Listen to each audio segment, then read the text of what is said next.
ከሁለት ዓመት በፊት በህመም ምክንያት የ29 ቀን ጾም አምልጦኝ ነበር። ካገገምኩ በኋላ ቀዳውን ለመመለስ ደጋግሜ ብሞክርም አንድ ቀን በጾምኩ ቁጥር ለ3 ቀናትና ከዚያ በላይ ለሚሆኑ ጊዜ በከፍተኛ ሁኔታ እታመማለሁ። በዚህ ምክንያት ሳልጨርስ ቀጣዩ ረመዳን ገባብኝ። በዚያም ረመዳን ሙሉውን መጾም አልቻልኩም ነበር። አሁንም ይኸው ሌላ ረመዳን ሊገባ ነው። ያለብኝንም ቀዷ አልጨረስኩም። ጾም በጾምኩ ቁጥር ህመሙ የሚቀሰቀስብኝ ከሆነ ምን ማድረግ ነው ያለብኝ? طيب የህመሙ አይነት ቀጣይነት ያለውና በተለምዶ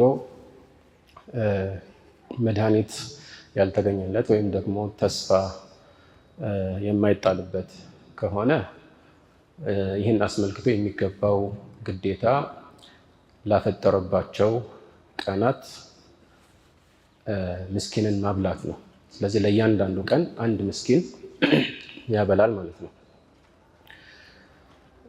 ከዚህ ውጭ ግዴታ የለበትም። ነገር ግን ከጊዜ በኋላ ይሻለኛል ብሎ የሚያስበው አይነት ህመም ከሆነ እንደሚታወቀው በተቻለ አቅም ሲሻለው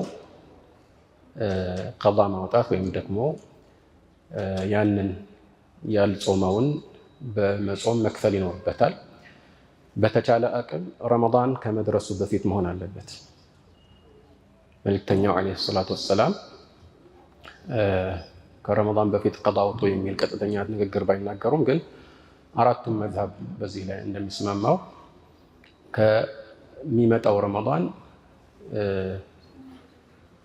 ዑዝር ከሌለ ማሳለፍ አይቻልም። ዑዝር ካለ ብቻ ነው ከሚቀጥለው ረመዳን አሳልፎ በሌላ ጊዜ ቀዷ ማውጣት የሚቻለው ማለት ነው። ስለዚህ ይህ ጠያቂ ያነሳው ነገር በጾመ ቁጥር ይታመማል እና የተወሰነ ቀናትን ለመጾም ሞክሯል፣ ግን አልጨረሰም። እንደዛ ሆኖ አንደኛ ረመዳን ብሎም ሁለተኛ ረመዳን ደርሶበታል እና ይህን አስመልክቶ ያው ግዴታው እንደሚሻለው ተስፋ የሚያደርግ ከሆነ ያው ሲሻለው ጠብቆ መጾም ነው። ሌላ ምንም አይነት ማካካሻ አይጠበቅበትም። ዑለማዎች አንድ ሰው እስከሚቀጥለው ረመዳን ድረስ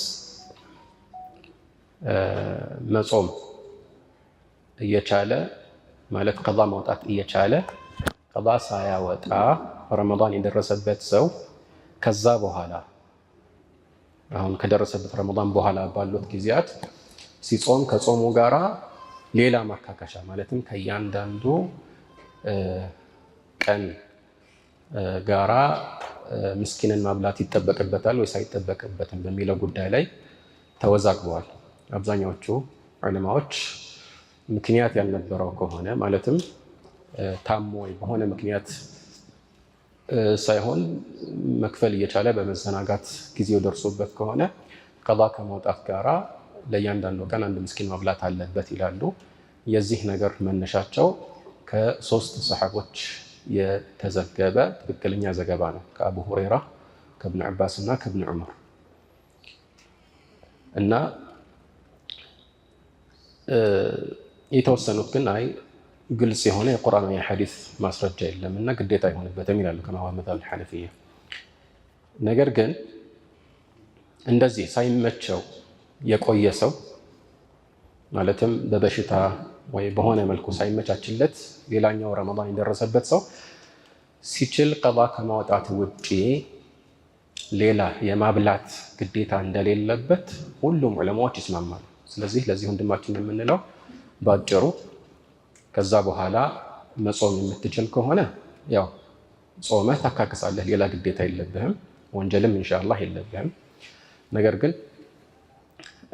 መጀመሪያ እንዳልነው በሽታው በዚህ መልኩ የሚቀጥልና በጾምክ ቁጥር በጣም የሚያሳምምህ ከሆነ በእያንዳንዱ ቀን ልክ በማብላት ብቻ ትብቃቃለህ ማለት ነው።